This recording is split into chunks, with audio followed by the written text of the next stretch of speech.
Bom dia, irmãos. Vamos estudar a palavra de Deus hoje em um tema que o versículo base, a gente vai explorar bastante versículos hoje, vamos ter muita coisa, alguns temas, mas o versículo base está lá em 1 Tessalonicenses 5 e 20. Não desprezeis as profecias. Então esse seria o título da nossa mensagem de hoje. Não desprezeis as profecias. E o 21 também vai nos orientar nisso, quando diz: examinai tudo e retende o bem. E aí, quando a gente fala sobre profecia, esse tema, antes de adentrar mais no nosso estudo, eu queria só fazer um paralelo aqui sobre uma questão que eu tenho visto que tem aumentado muito na nossa sociedade e que já está chamando a atenção até do mundo todo como geral. Essa questão sobre, quando fala aqui sobre profecia, esse termo ele tem sido banalizado por uma questão que está sendo uma praga na sociedade, que é a questão das apostas online. Não sei quem de vocês já viu, inclusive uma dessas empresas de aposta, que ela fala assim: profetiza. Quem já tem um nome, não vou falar aqui para não entrar na questão tão no detalhe, mas essa questão de apostas tem sido uma praga. Eu já tenho ouvido falar de várias pessoas que como tem destruído famílias, as pessoas viciadas em jogo, pegam o seu salário, entregam. Sim. Aqui já está sendo uma questão vista pelas autoridades. E quando eu estava escolhendo essa mensagem, esse texto, quando fala não desprezeis as profecias, e aí vendo como essa palavra profecia está sendo banalizada pelo mundo, como sendo apenas uma questão de vamos profetizar, ou seja, ali eu estou dizendo que vai ser o time tal que vai ganhar, sendo que é tão incrível que nessas apostas, brincando com a palavra, profecia é algo que só Deus pode fazer. Profecia, a Bíblia deixa bem claro que Ele é Deus, porque Ele sabe o futuro, sabe o fim desde o início. A gente vai ver o versículo que fala isso. Então, só a palavra profecia é uma palavra, chega a ser uma blasfêmia a pessoa usar dessa forma, de falar profetiza, né? Falando sobre escolher, entrar num jogo de aposta para dizer se o lado A ou o lado B vai ganhar. Sendo que isso eles fazem em todo tipo de coisa. Deixou de ser só apenas, por exemplo, uma partida que time vai ganhar. Eles apostam quantas faltas vai ter, quantos pênaltis, e isso em todo tipo de esporte. Já teve até na questão eleitoral também, já foi proibido pela justiça. Qual candidato que vai ganhar, quem que vai ter mais votos, não sei aonde. Então, é uma praga. Especialmente porque isso está empobrecendo as famílias. Eu estava vendo aqui umas estatísticas sobre isso, já falando, testemunhamos uma epidemia de apostas eletrônicas no Brasil. Só foi feito um estudo pelo Banco Central, só agora, em agosto, passou agora, 5 milhões de beneficiários do Bolsa Família destinaram cerca de 3 bilhões de reais às apostas. No todo, contando independente da classe social, 24 milhões de brasileiros realizaram apostas nesse mesmo período, movimentando 20 bilhões de reais. Sendo que, fala aqui, desse montante, aproximadamente 15% ficaram com as plataformas, com a casa. A casa sempre ganha. Quem entra nesse jogo de aposta, ele vai ali ludibriado, enganado pelo dinheiro fácil, pela possibilidade de ficar rico, sem trabalho, sem depender de Deus, que é a primeira coisa. E é incrível, já está sendo uma encrenca, já está sendo um problema tão grande que até no Exército. O Exército, eu vi que está criando uma cartilha e fazendo terapia com os soldados, os militares, porque eles estão viciados também. Eles pegam o dinheiro soldo, que é o salário do soldado, e gastam todinho em aposta. Diz que já foram, os brasileiros de modo geral, já foram 24 bilhões de reais em um ano com as apostas. Apostaram um total de 68 bilhões. E aí dinheiro que foi para fora do Brasil, porque essas empresas, a maioria delas são de fora, foram 47 bilhões de reais. Eu vi alguns casos aqui falando, eu perdi todo o meu salário para o Tigrinho. Do mês retrasado para o mês passado, o salário caiu na conta e foi tudo embora em questão de um dia e meio. Fala aqui um mineiro, um rapaz aqui falando. A publicação é um alerta para quem cogita entrar nesse universo de apostas esportivas.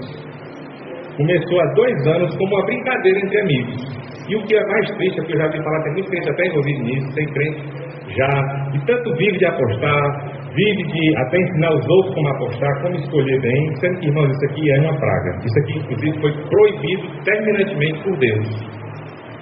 A gente estava falando aqui sobre profecias, tem vezes que estou fazendo esse parte aqui, esse paralelo, só porque me chamou muita atenção essa questão. Aí, esse rapaz aqui, no começo ele chegou a ganhar 50 mil, mas o desejo era sempre por mais. Ele entrou nesse vício por causa dos lucros, cogitou até deixar o emprego e viver apenas com os ganhos. Contudo, as apostas começaram a sair do controle, comprometendo seu salário. Então, irmãos, isso daqui, vamos ver alguns versículos que falam sobre essa questão, antes de voltar para a profecia, né? Só por conta dessa temática. Fala lá em 1 Timóteo 6, a partir do 8. Tendo, porém, sustento e com que nos cobrirmos, estejamos com isso contentes. Mas os que querem ser ricos caem em tentação e em laço e em muitas concupiscências loucas e nocivas. É 1 Timóteo 6, 8, 9 a 10. Em muitas concupiscências loucas e nocivas que submergem os homens na perdição e ruína. E isso está sendo tão grave que o governo já está vindo atrás, empresas, eu já vi associações de empresas, de restaurantes, de questões. O pessoal está deixando de comprar coisas básicas da vida porque está perdendo tudo nessas apostas. Você viu uma estatística que fala aqui, 19% pararam de fazer compra no mercado. Deixaram de ir no mercado comprar comida para dentro de casa. 11% não gastaram com saúde e medicamentos. O tamanho é o vício e estão perdendo dinheiro, né? Está indo tudo nisso. Então, eles caem na perdição e ruína. Porque o amor ao dinheiro é a raiz de todos os males. E nessa cobiça, alguns se desviaram da fé e traspassaram a si mesmo com muitas dores. Então, no 10 aqui deixa claro que vai ter pessoas que vão se desviar da fé, vão deixar de ser crente, perder a fé em Deus, porque colocou a sua esperança, colocou a sua dependência, a sua vida nesse mundo aqui e especialmente nessa questão das apostas, do amor ao dinheiro. Então fica esse alerta, irmãos. Às vezes isso aqui é importante para a gente ajudar algum conhecido, algum amigo. Acho que todo mundo talvez vá conhecer alguém que está envolvido nisso, que às vezes está destruindo a família, está destruindo a vida e não vai dar em bem nenhum. Essa questão, além de aqui de 1 Timóteo 6, 9 e 10, eu queria trazer também lá em Deuteronômio. Deus já deixou isso muito claro há muito tempo. Lá em Moisés, quando ele estava entrando na Terra Prometida, Deus já deixou claro sobre essa questão. Deuteronômio 18, 9 a 12. Vamos ver, Deuteronômio 18, 9 a 12. Quando entrares na terra que o Senhor teu Deus te der, não aprenderás a fazer conforme as abominações daqueles povos. Entre ti não se achará quem faça passar pelo fogo seu filho ou a sua filha. E aqui está falando, para as questões de hoje, seria o aborto, seria aquela pessoa que vai viver para esse mundo e deixar de cuidar da família, deixar de cuidar dos filhos, né? Então, isso aí é uma questão muito perigosa também. E aí vem, nem adivinhador, que vai viver de adivinhação, nem prognosticador, nem agoureiro, nem feiticeiro. Mas tocando aqui no nem adivinhador, nem prognosticador. Esse adivinhador, prognosticador, é exatamente aquele que tenta prever o futuro. Ele fica brincando de prever o futuro. E essas pessoas que vão procurar essa pessoa que diz sobre o futuro, né? Que são os feiticeiros, os encantadores. Quem consulte um espírito adivinhador, e aí fala, Deus também está proibindo você consultar isso, nem mágico, nem quem consulte os mortos, pois todo aquele que faz tal coisa é abominável ao Senhor, e por estas abominações o Senhor teu Deus os lança de diante de ti. Então toda aquela geração ali, do povo de Canaã, que eram adivinhadores, que eram feiticeiros, encantadores, né, que faziam passar pelo fogo seu filho e a sua filha, consultavam espíritos adivinhadores, consultavam os mortos. Aqui entra na questão do espiritismo. Tudo isso aqui é uma abominação. Deus exterminou aquele povo por conta disso. Então, irmãos, que fica esse alerta, nós temos essa coisa bem clara na nossa cabeça. Às vezes você pode ser tentado, mas eu ouvi falar de fulano aqui que entrou numa aposta dessa, ganhou 100 mil reais, ganhou 500 mil reais. Com esse dinheiro aqui, eu resolvo todos os meus problemas. E aí é onde começa a idolatria. Só de uma pessoa falar assim, com esse dinheiro aqui, eu resolvo meus problemas. Não é o dinheiro que vai resolver os problemas da pessoa. Mais dinheiro provavelmente vai significar mais problemas. Então, voltando à nossa questão, irmãos, hoje a ideia, como eu falei, era falar sobre profecias. E aí nós vamos analisar algumas profecias que elas têm se cumprido e as outras que ainda vão se cumprir. E como a gente está caminhando para o cumprimento dessas profecias. Por que isso é importante, né? Como nós já vimos lá em 1 Tessalonicenses, está escrito: não desprezeis as profecias. Por quê? Porque isso é uma coisa que somente Deus pode fazer. E aí Deus disse lá em Isaías 46:10: desde o início eu faço conhecido o fim, desde tempos remotos o que ainda virá. Eu digo, meu propósito permanecerá em pé e farei tudo o que me agrada. Então, o fato de Deus ser Deus é que Ele pode, entre todas as outras coisas, como a gente já viu hoje aqui, que Ele criou todo o universo, que Ele sustenta todo o universo, é que Ele também conhece o futuro. Ele vê o tempo, desde o início até o final, toda a eternidade. Ele vê como se Ele estivesse vendo apenas uma foto, uma fotografia, como se fosse uma coisa única. Deus, Ele não é limitado. E aí vamos ver o cumprimento de algumas profecias aqui que tem muito a ver com o final dos tempos. Então, especificamente falando sobre o renascer de Israel. A gente sabe que o povo de Israel, depois que saiu do Egito, foi lá, habitou a terra de Canaã. Deus deu para eles vários mandamentos que, se eles obedecessem, entre esse que a gente viu agora, de Deuteronômio, né, de não se misturar com as nações vizinhas, as nações pagãs, não seguir os costumes deles, não viver como eles viviam. Se eles fizessem isso, eles seriam vitoriosos, que Deus daria. Aí fala lá, está em Deuteronômio, fala várias bênçãos que Deus iria trazer, mas também Deus deixa claro várias maldições que Ele iria trazer. E como o povo optou por essa segunda opção, optou por não obedecer a Deus, optou por se misturar com o povo, as nações vizinhas, as nações pagãs, viver conforme os costumes deles, então daí é onde vai ter o êxodo, vai ser onde eles vão ser levados em exílio para vários locais. Eles vão lá ser levados para a Babilônia. Jerusalém vai ser totalmente destruída. Eles depois, no ano 70 depois de Cristo, como Jesus preveu, eles iriam ser espalhados por todo o mundo. Israel deixou de estar ali ocupando aquela terra lá por volta do ano 70 depois de Cristo. Eles foram espalhados, foram para várias nações do mundo. E aí, desde então, nunca mais, até que a gente vai ver, por mais de quase 2000 anos, eles estiveram espalhados. E aí foi um motivo para muitos céticos, ateus, pessoas que criticam a Bíblia, dizer: olha aí, a Bíblia é falsa, a Bíblia não é verdadeira, porque está falando aqui um monte de coisa de Israel. Israel nem existe, Israel nem é povo, está lá, a terra deles é um deserto, é um lugar que não floresce, que não tem nada, que não tem gente. Então Israel passou durante séculos, né, desde o ano 70 depois de Cristo, uma terra desolada, uma terra totalmente destruída. E aí vamos ver o cumprimento de uma profecia que está lá em Isaías 11:11, que previu o renascer de Israel. Israel tinha deixado de existir depois que foi disperso pelo mundo, e ela iria renascer.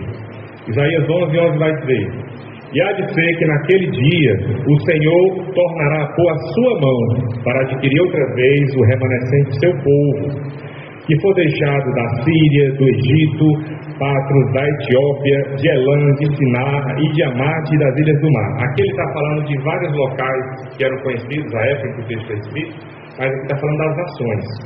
Israel tinha sido espalhado por todo canto. E aí, nenhum outro povo que isso aconteceu, ele depois chegou a se reunir novamente e virar um povo de volta como era antes. Todos os povos que Deus disse que eles iriam ser destruídos, que eles iriam ser exterminados, Eles foram e acabou. Nunca mais eles se reuniram de novo como povo, como a nação. Isso vai acontecer com Israel. Aí no Isaías 11 e no 12. E levantará um estandarte entre as nações, e ajuntará os desterrados de Israel, e os dispersos de Judá congregará desde os 4 confins da terra. Aqui fala como Deus iria buscar os judeus onde quer que eles estivessem. Eles podiam estar lá na Rússia, podiam estar lá no Iraque, no Irã, em qualquer país do mundo onde eles estivessem, eles iriam ser trazidos de volta, desde os 4 confins da terra. E aí isso foi o cumprimento em 14 de maio de 1948. Israel foi renascido como uma nação, cumprindo essa profecia. Quando o Senhor reuniu o restante, o remanescente do seu povo, disperso pelos 4 cantos da terra. E aqui é importante, isso aqui é uma profecia, ela é poderosa, ela mostra o poder de Deus, porque ela foi escrita antes mesmo de Israel ser despossuído pela primeira vez, durante o exílio babilônico, em 600 a.C. Então foi algo, tem uns 13 anos que isso foi escrito. E aí fala também da despossessão de Israel. A primeira vez que Israel foi despossuído da sua terra ocorreu quando os babilônios os conquistaram e levaram ao exílio. Depois de 70 anos, o rei Ciro, persa, permitiu que os judeus retornassem à sua terra. E aqui Isaías também foi predito que Ciro, é interessante porque aqui mais uma vez é uma profecia que Deus falou e anos depois, no caso 150 anos depois, se cumpriu. Lá estava escrito o nome dele. Então era algo assim que ele nem tinha nascido, não era nem um projeto de gente ainda. Ele já estava escrito que daqui a 150 anos vai ter um rei chamado Ciro, e ele vai permitir que os judeus voltem à sua terra para reconstruir. A segunda despossessão, como eu falei, ocorreu no ano 70 depois de Cristo, quando o general romano Tito destruiu Jerusalém e espalhou os judeus por todo o mundo. Então Deus, ele já tinha falado, vocês vão, porque vocês nos obedeceram, vocês vão perder essa terra aí, vários de vocês vão ser mortos e vocês vão ser espalhados pelo mundo. Mas Deus falando, eu na minha misericórdia, no meu amor que tenho por Israel, vou trazer vocês de volta, vou reunir vocês de volta. E isso, ainda para mostrar que era algo milagroso, que era algo que era realmente Deus que estava envolvido, a Isaías também vai dizer que isso iria ocorrer em um dia. Era uma coisa que não ia ser um longo processo, algo que ia demorar anos, de muita negociação política, diplomática, muita coisa não.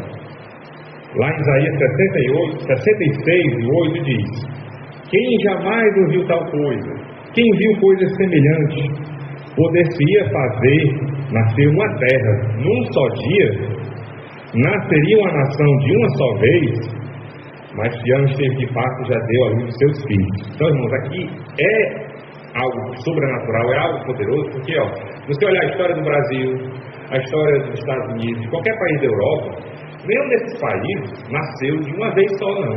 Nasceu em um dia. Não foi simplesmente um monte de gente que se reuniu lá, não, a gente é povo tal, nós vamos dar esse nome, nós somos a Inglaterra. Não, nós somos aqui a Espanha. Somos aqui o Brasil, os Estados Unidos. Não. Esses países se tornaram ao longo de séculos, décadas, quando muito pouco tempo, demorou décadas. Uma reunião de várias pessoas, e ali juntando os povos, teve um monte de guerra, eles foram lá. A história de Israel, especialmente agora Israel recente, em 1948, é uma coisa milagrosa, porque, como está dito aqui em Isaías, foi em um dia. Então Israel ele foi formado em 14 de maio de 1948, quando Israel declarou a sua independência e foi reconhecido pelo mundo, já pela ONU, que foi quando, depois da Segunda Guerra Mundial, teve toda aquela atrocidade lá, os países se juntaram e formaram a ONU. E uma das primeiras coisas que a ONU fez em 1948 foi admitir ou aceitar a declaração de independência e reconhecer Israel como um país.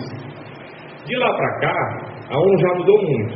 Hoje a ONU ela é uma instituição que tem um foco muito anti-Israel, contra Israel.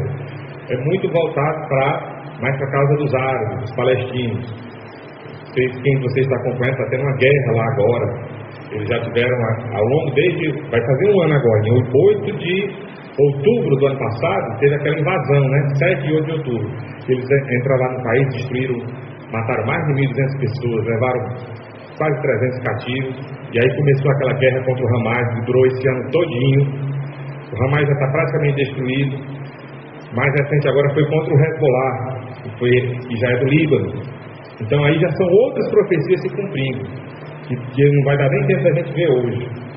Mas isso fala, quem quiser olhar depois, se tiver tempo, o Salmo 83. Quem quiser anotar e depois dar uma lida, o Salmo 83 já vai falar dessa reunião de países que vão se voltar contra Israel e que Deus vai agir sobrenaturalmente e salvar Israel. Porque hoje eles confiam muito em armas, especialmente nos Estados Unidos. Tanto que o mundo todo fala, Israel só existe, Israel só está lá por causa dos Estados Unidos, por causa das armas dos Estados Unidos, dos caças, né, daqueles aviões, dos navios dos Estados Unidos.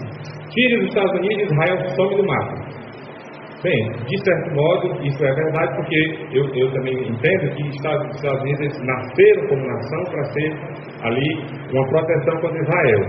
Mas hoje, isso que era para ser uma bênção, eles colocam os Estados Unidos como a salvação deles, como se fosse o protetor deles. Eles confiam em armas, eles confiam no poder bélico que eles têm de se defender e atacar. E aí isso vai dar mal para eles. Mas depois leiam em casa, quem quiser, Salmo 83 vai falar ainda de uma guerra que vai ter, de vários desses países árabes que vão atacar Israel, e Deus vai chegar junto e salvar eles. Então, irmãos, continuando, sobre mais alguns cumprimentos proféticos. A conquista de Jerusalém, que ocorreu em 1967. Em junho de 1967, durante a chamada Guerra dos 6 Dias, Israel recuperou o controle de Jerusalém, que aqui é uma outra guerra, assim, uma outra situação que envolveu Israel, que ela é fantástica, é miraculosa. Assim. Todos os países árabes ali se juntaram para atacar Israel, sendo que Israel tinha o quê? Em 67 tinha 19 anos, era um país que tinha acabado de nascer, não tinha exército direito ainda, não tinha ainda um poder de se defender, e veio como todos os países árabes foram lá atacar eles. E eles, em 6 dias, uma guerra muito curta, conseguiram derrotar todos esses inimigos e conseguiram recuperar o controle de Jerusalém. Isso é visto por alguns estudiosos como sendo o cumprimento de Lucas 21, 20 a 24, onde Jesus disse que Jerusalém seria pisoteada pelos gentios até que o tempo dos gentios fosse cumprido. Eu sou mais da linha de que o cumprimento desse versículo, que no caso é falando que Israel seria ocupado pelos gentios, por outros povos que não o povo de Deus, isso vai ocorrer em fase. Porque hoje lá em Israel, em Jerusalém, ainda é uma região que é muito dominada por eles. Então eu creio que o tempo dos gentios ele ainda não se cumpriu, ele ainda não acabou. Mas quando Jesus voltar, então aquela região ali vai ser totalmente liberta do domínio que eles passam hoje, pelos árabes, que eles têm lá uma mesquita, e eles ficam lá adorando Alá, em Jerusalém eles adorando Alá. Então, aquela terra hoje ela está sendo ocupada pelos árabes, e esse versículo aqui, o cumprimento dele vai ser quando todos os gentios ali que não adoram a Deus, eles vão ser retirados daquela região. Então, em 1948 e 67, Israel controlava apenas a parte ocidental de Jerusalém, mas após a guerra reconquistou toda a cidade. Aí veio a ONU e disse: não, você não pode ocupar tudo não, tem que deixar um espaço para os árabes. Aí foi quando Israel começou a ceder terra, ceder espaço, e aí, por pressão da ONU, é hoje que estão ocupando lá. Mas isso ainda vai ser resolvido com o retorno de Jesus. Outro cumprimento profético, a imigração dos judeus russos. Hoje lá em Israel também é uma região que é muito ocupada por imigrantes russos. E lá em Jeremias 16, 14, 15, Jeremias 3, tem uma profecia que fala que o Senhor traiu os judeus de volta do norte. Então, se você olhar no mapa, pensando em Israel, o norte de Israel é a Rússia. E em 1989, depois que caiu o regime comunista lá, da Cortina de Ferro, 1,7 milhão de judeus imigraram para a Rússia, da Rússia para Israel, cumprindo essa profecia.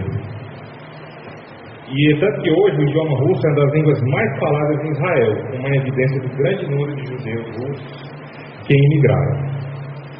E aí, irmãos, hoje, agora vou passar aqui para um outro tema já, ainda sobre cumprimento de profecia, está lá em Daniel, capítulo 12, fala sobre o aumento de viagens e o aumento do conhecimento.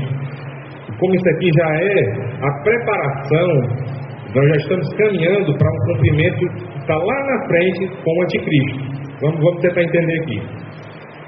Então vamos para Daniel capítulo 12. No último capítulo de Daniel, que é o versículo 12, o anjo profetizou que no fim dos tempos muitos correrão de um lado para o outro. Está lá em Daniel 12:4. Livro de Daniel 12:4 fala: muitos correrão de um lado para o outro, e o conhecimento aumentará. Essa questão aqui, irmãos, é muito interessante, porque esse versículo, ele não se cumpriu por milhares de anos. Isso aqui foi escrito mais ou menos há uns 2.500 anos. E por muito tempo, duas questões.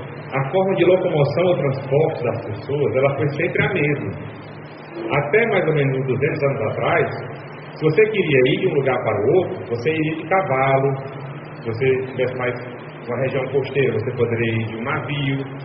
A forma mais rápida de você chegar a se locomover de um lugar para o outro era assim. Era no lombo de um animal, podia ser um cavalo, um jumento, qualquer animal. Lá no Oriente eles andam de camelo, na Índia eles andam de elefante. Então, até mais ou menos uns 200 anos atrás, as pessoas só caminhavam em cima de um animal ou em um navio. Isso dava mais ou menos, por exemplo, se eu quisesse ir para algum lugar, em um dia eu só poderia andar mais ou menos, no máximo até uns 40 e poucos quilômetros. E isso era o que um animal consegue andar no mesmo dia. Ou seja, se eu quisesse ir de um lugar para outro, por exemplo, vamos pensar em uns 400 anos atrás aqui no Brasil, se eu quisesse ir lá para São Paulo, eu ia ter que ir no lombo do animal, de um cavalo, de um jumento, de alguma coisa. Eu ia levar o quê? Talvez eu ia levar um mês para chegar lá. Eu ia ter que ficar parando, eu ia andar durante o dia o que um animal consegue andar, à noite eu tinha que parar. Não só para descansar, mas especialmente coitado do animal, né? Essa profecia aqui fala que muitos correrão de um lado para o outro. Isso aqui já está falando de um incremento total nos meios de transporte. Isso já fala da Revolução Industrial que aconteceu mais ou menos 200 anos. Começou o quê? Com os trens, com a máquina a vapor. As pessoas já conseguiam, quando chegaram os trens, as pessoas já conseguiam se locomover centenas de quilômetros, conseguiam ir de um estado para o outro em bem menos tempo do que era com um animal. Depois veio o advento dos aviões, que se desenvolveram muito na Segunda Guerra. Vocês sabiam que hoje muita coisa que a gente tem de transporte vem como uma evolução da guerra, especialmente da Segunda Guerra. E aí foi quando veio os aviões. Então hoje a pessoa, se ela quiser, todo mundo, mesmo que ela, se não tiver o dinheiro, mas se ela fizer um esforço e botar na cabeça, eu quero ir para tal lugar, ela ir lá juntar o dinheiro, dizendo, eu quero ir lá para São Paulo, quero ir lá no Rio Grande do Sul. Se ela juntar o dinheiro, ela consegue, num dia, amanhecer aqui e terminar o dia lá. Isso era algo impensável, que nem um rei, um imperador, a pessoa podia ser mais rica que fosse. Até mais ou menos anos atrás isso era impossível, ela não conseguia ir de um lugar para outro dessa forma. Isso era tanto que eu já, numa pregação sobre esse tema, eu vi que, por exemplo, na época lá do Império Romano, às vezes morria o imperador e o pessoal estava em algum lugar guerreando, eles demoravam 6 meses para saber que aquele imperador deles tinha morrido. Eles estavam lá brigando pelo cara e ele já estava morto, não tem como. Então, isso fala também sobre comunicação e velocidade de comunicação, que também é uma questão recente, que é algo que de pouco tempo para cá foi que isso evoluiu. E aqui em Daniel estava previsto isso. Tanto essa questão dessas viagens, né, que seria algo que iria explodir. Então milhões de pessoas hoje elas andam de um lado para o outro o tempo todo. E sobre o aumento do conhecimento. Tem versões que falam que o conhecimento aumentará, outras falam que o conhecimento se multiplicará. Então, durante muito tempo, o conhecimento era algo que ele vinha fruto de pesquisa, demorava ficava alguém lá estudando algum tema, alguma coisa, ele demorava muitos anos até ele chegar numa determinada conclusão. Isso, muitas vezes ficava só com ele, escrevia em alguma coisa, mas a maioria da população não tinha acesso àquilo, a maioria da população não sabia ler, não tinha conhecimento de nada. Já nos séculos recentes, isso tem aumentado, o conhecimento tem dobrado, e recentemente a coisa tem sido, antes era a cada 2 anos, cada 5 anos, hoje já se fala que em breve todo o conhecimento que a humanidade tem, ele vai dobrar a cada 2 meses, uma pesquisa que eu vi. E nesse tema tem uma questão muito importante, sei quem de vocês já mexeu com isso, a inteligência artificial. A inteligência artificial é algo que hoje todo mundo que tem um celular de algum modo já está usando. Às vezes para você retocar uma foto, para você fazer um vídeo. Quem de vocês já usou aqueles aplicativos que eles chegam a modificar a cara da pessoa? Por exemplo, eu posso tirar uma foto aqui do Flávio e aí eu vejo como ele vai ter com 60 anos. Então o rosto dele vai ser modificado para ter uma idade. Pode ser um bebê, pode ser um idoso.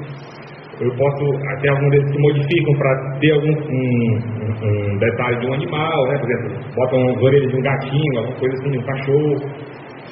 Tudo isso é inteligência artificial. E tudo isso está vendo você também, está gravando a sua cara, está identificando os pontos, o seu rosto. E isso pode ser usado depois para lhe reconhecer. Essa questão da inteligência artificial, pelo que a Bíblia fala, eu entendo, vai ser algo que no fim dos tempos vai chegar a ser adorado como um Deus. É provavelmente um dos meios que o anticristo vai usar para enganar as pessoas. Vamos ver um pouco sobre isso quando lá em Apocalipse está no 13, deixa eu ver aqui, está em Apocalipse 13 no 20. Quando fala aqui sobre o anticristo, que é a besta que saiu do mar, e sobre o que ele vai fazer. A partir a besta que saiu da terra, a partir do 11. E vi subir da terra outra besta que tinha 2 chifres, semelhantes ao de cordeiro, e falava como um dragão. Né? Tem uma aparência mansa, mas é um dragão. E exerce todo o poder da primeira besta na sua presença, e faz que a terra e os que nela habitem adorem a primeira besta, cuja chaga mortal foi curada. E fez grandes sinais, de maneira que até fogo fez descer do céu a terra, visto dos homens. E engana os que habitam na terra com sinais que lhe foi permitido que fizesse na presença da besta, dizendo aos que habitam na terra que fizessem uma imagem da besta. Estou no 13 e no 13:14. Fizessem uma imagem da besta que recebera a ferida da espada e vivia. E foi-lhe concedido que desse espírito à imagem da besta, para que também a imagem da besta falasse, e fizesse que fossem mortos todos os que não adorassem a imagem da besta. Então, irmãos, nesse versículo aqui está falando que na época do anticristo vai chegar um momento em que ele vai fazer uma imagem. A gente não sabe exatamente como vai ser, mas vai ser algo que provavelmente vai usar muita tecnologia. Vai ser uma espécie talvez de um holograma, alguma coisa que as pessoas vão ver, essa imagem vai falar e as pessoas vão adorar. O mundo inteiro vai adorar essa imagem. Isso é de uma forma que vai ser tudo ou nada. Quem não adorar essa imagem, a Bíblia deixa claro aqui, fizesse com que fossem mortos todos que não adorassem a imagem da besta. Então provavelmente isso aqui é algo que tem a ver com inteligência artificial, eu acredito. E hoje quem aqui já, não sei se já ouviu falar, tem um chat GPT, acho que é o mais conhecido. É como se fosse um bate-papo, como se fosse um WhatsApp. Você chega lá, em vez de você falar com uma pessoa, você está falando com um robô, você está falando com um computador. E esse mecanismo de inteligência artificial está cada vez mais inteligente, cada vez mais parecido com o humano e cada vez mais até muito mais inteligente que o humano. Então, eu já vi estatísticos falando que hoje as pessoas preferem falar, eu vi uma reportagem falando assim, eu prefiro falar com um robô. As pessoas hoje preferem fazer perguntas a esse robô, preferem chegar lá e pedir conselhos a esse robô, conselhos sobre a vida, como eu devo agir, como eu devo fazer isso, como é que eu vou fazer isso, aquilo, outro. Eu vi um falando que a geração hoje dos jovens empregados, eles preferem pedir conselho profissional ao chat GPT, aos robôs, do que de um humano, de uma pessoa, do que o chefe, do que o gestor dele, do que a pessoa que orienta ele, porque acham que ali a conselho vai ser melhor. Jovens, eles hoje preferem pedir conselho a esses robôs do que pedir conselho aos pais. E aí, inclusive na reportagem fala que é para evitar julgamentos. É como se fosse aquela questão do eu quero entender sobre esse assunto, mas eu tenho vergonha de perguntar ao meu pai, à minha mãe. Eu vou perguntar lá no chat GPT. É uma coisa, ou seja, isso é algo que inclusive vai destruir cada vez mais a família, né? A interação entre pais e filhos. Em vez de haver uma conversa franca, e aí depende também dos pais, isso é uma coisa que cada pai tem que vigiar para que ele consiga ter uma conversa com seu filho, para que ele consiga, isso é uma coisa que eu peço a Deus, que eu consiga com os meus filhos ter uma conversa com eles, que eles prefiram conversar comigo do que conversar com um robô, do que conversar com um chat GPT para saber, pegar um conselho para a vida. Não que seja errado em si usar, certo, irmão? Falando aqui sobre essa questão, eu até uso, no meu trabalho é uma ferramenta, falar com esses robôs. O que eu estou falando sobre essa questão é porque isso, a pessoa ela vai deixar de usar isso como uma ferramenta, como algo que pode auxiliar, algo que pode aumentar a produtividade, para ser algo que ela confia, algo que ela coloca no lugar de Deus. Algo que para ela, a sabedoria, o conhecimento, se eu quiser saber alguma coisa, você não pode chegar ao ponto de achar, num computador, num robô, eu vou ter lá o verdadeiro conhecimento, a verdadeira sabedoria. Eu vou me dar bem na vida se eu seguir os conselhos que eu aprendi falando com aquele robô. Isso, eu peguei um versículo aqui, muito interessante sobre isso, que fala justamente sobre quando eu quiser uma sabedoria, quando eu quiser ter alguma coisa, onde eu devo procurar. Vamos falar pelo menos 3. Lá em Jó, no versículo 28, no capítulo 28, Jó pergunta: porém, onde se achará a sabedoria? E onde está o lugar da inteligência? As pessoas perguntam hoje, cada vez mais nós precisamos ter conhecimento, precisamos saber como agir para viver nesse mundo. E as pessoas vão procurar isso. Então, Jó lhe pergunta: onde se achará a sabedoria? E onde está o lugar da inteligência? No 20 ele diz: de onde, pois, vem a sabedoria? E onde está o lugar da inteligência? Aí no 28 ele responde: e disse ao homem: eis que o temor do Senhor é a sabedoria, e apartar-se do mal é a inteligência.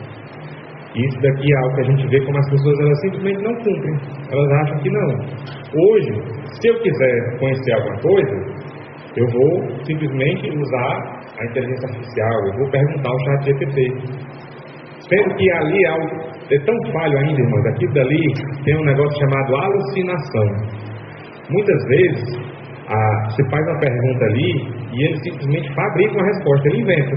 Se você perguntar sobre algum tema, eu vi os casos em que a pessoa fez uma pergunta, o robô deu uma resposta totalmente fictícia, que não existe nada, e ainda sugeriu a pessoa ler 5 livros que não existem. Foram inventados, porque ele inventou na hora. É um negócio chamado alucinação.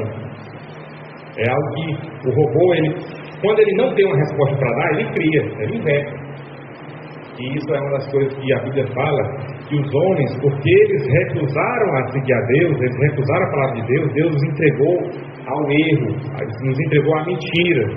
E ele manda uma coisa que a Bíblia chama de operação do erro, que é justamente as pessoas elas estão tão ludibriadas com esse mundo, tão impregnadas em viver da forma como esse mundo aqui está agindo, seja como ter sucesso na vida, como conquistar as coisas, como ter dinheiro, como sustentar a família.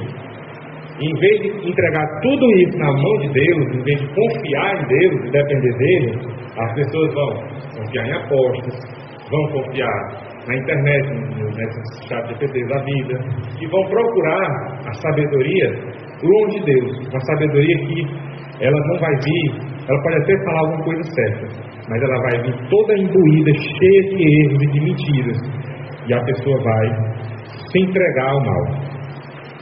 Tem outro versículo que também achei muito importante sobre isso, que está lá em 1 Coríntios, no 1, do 18, a partir do 18. Porque a palavra da cruz é loucura para os que perecem, mas para nós que somos salvos é o poder de Deus. Porque está escrito, no 19, 1 Coríntios 1, 19. Porque está escrito: destruirei a sabedoria dos sábios e aniquilarei a inteligência dos inteligentes. Aqui Deus está dizendo: eu vou destruir essa sabedoria do mundo. Essa sabedoria que hoje eles chamam de inteligência artificial. Irmãos, que inclusive tem uma questão que hoje ela ainda é muito falha, como eu falei. Ela ainda tem um escopo que é limitado, ela não conhece tudo, mas está cada vez aprendendo mais e aumentando o conhecimento. E eles querem, o objetivo que eles querem chegar é na inteligência, tem um nomezinho aqui, que é a inteligência artificial geral, que vai ser como se fosse um mega robô, que ele vai saber de tudo e que as pessoas, tudo que elas quiserem saber, vão perguntar para ele. É um campo a inteligência geral artificial é um campo de pesquisa que busca criar sistemas com a capacidade de auto-ensino, inteligência semelhante à humana. É baseada na teoria de que a inteligência artificial pode alcançar um nível de cognição igual ao superior aos humanos, permitindo que ela aprenda e responda sobre qualquer assunto.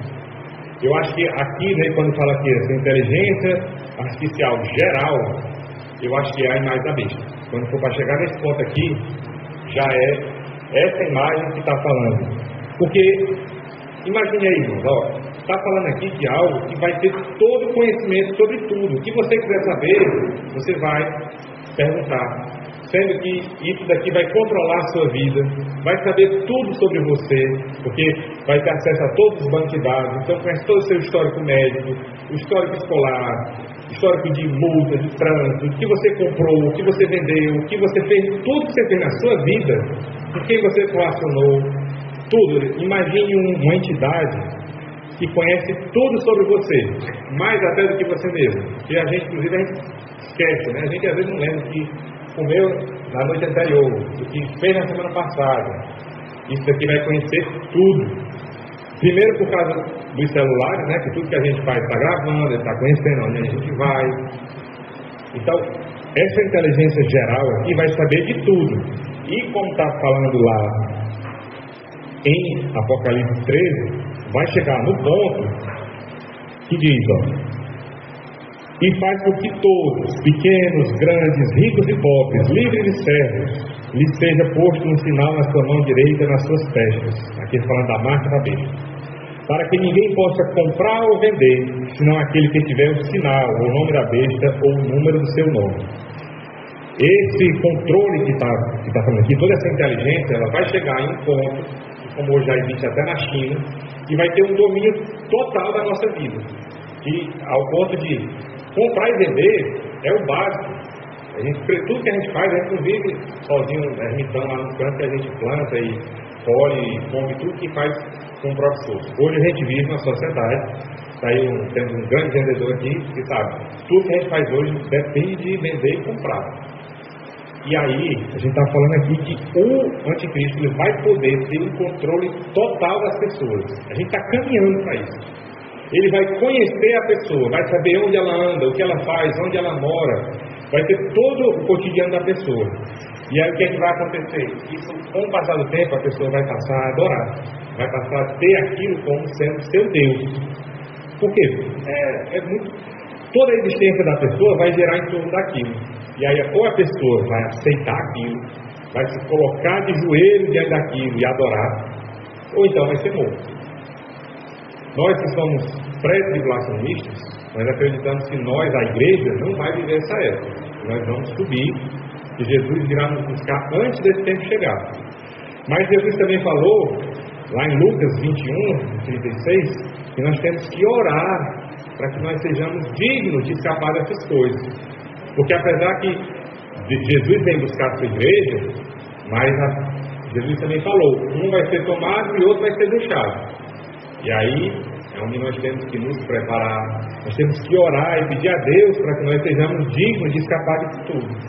Porque o mundo já está caminhando para esse ponto, está cada vez mais se preparando para adorar o anticristo, para viver de acordo com toda a moral, os costumes e o jeito de pensar, de agir, de viver, que é contrário à Bíblia.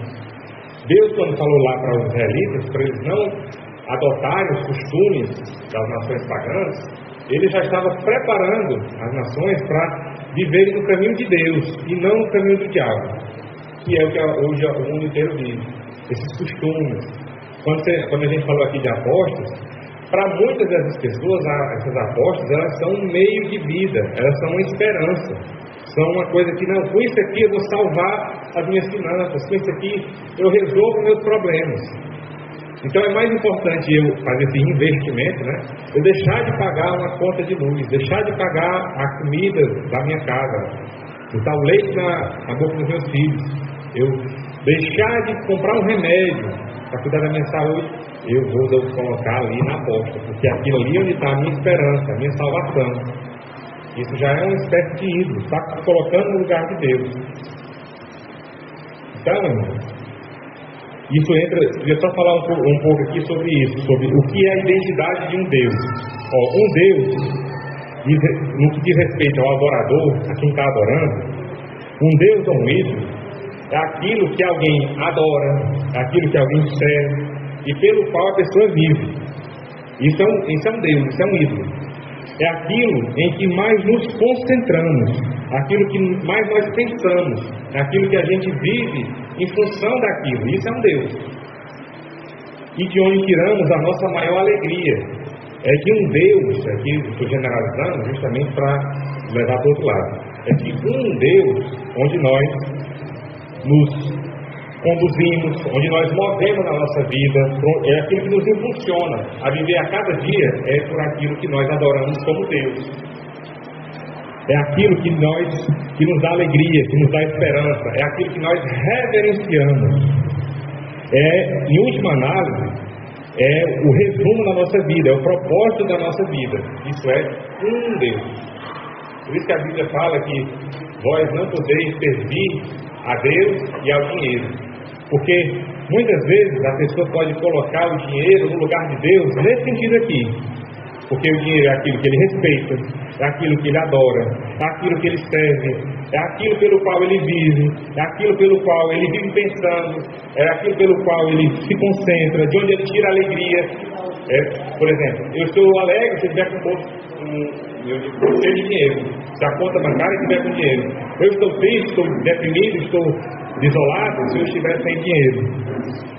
Aí, como diz, aquilo que nós reverenciamos, é o que nos conduz, é o que todo dia me faz, não, eu vou sair de casa porque eu quero aquilo, né?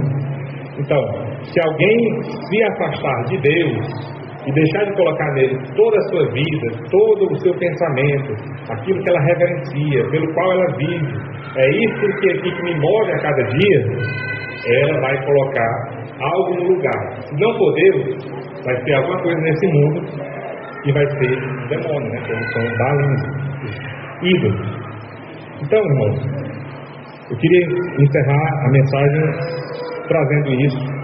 Nós estamos vivendo o tempo do fim, cada vez nos preparando para a volta de Cristo. Então, que nós possamos meditar no que foi falado aqui, viver uma vida de acordo que seja com a sabedoria de Deus. Senão, nós podemos usar as ferramentas que o mundo dá, que o mundo traz. Por exemplo, usar a internet, usar o robô dele. Só não podemos reverenciar isso, colocar isso no lugar de Deus.